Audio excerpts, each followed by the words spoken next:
আমার সামনে অনেকগুলো চকলেট দেখতে পাচ্ছ। তো এই চকলেটগুলোর বিষয়ে কিছু বলবো না আমি। এই চকলেটের বিষয়ে বলবো।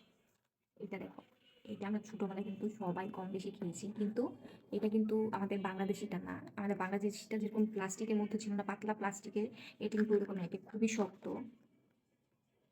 মানে শক্ত কোনো এই বক্সের মতো যে থাকে না ওই রকমের, ওইটার মধ্যে আছে।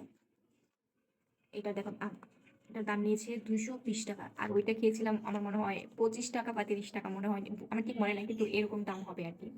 ওটার নামও কি ছিল সেটা আমার মনে নেই।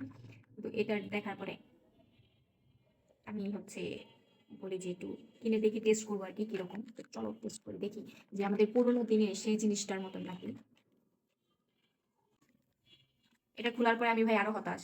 দেখো কয়টা দিয়েছে, একটা দুইটা তিনটা চারটা পাঁচটা ছয়টা সাতটা আটটা বিস্কিট দিয়েছে, মানে কি। আর আমাদের ওইগুলাই মোটামুটি, ওইগুলো এত বেশি দিত না, কিন্তু ভাই 210 টাকায় আটটা মাত্র বিস্কিট।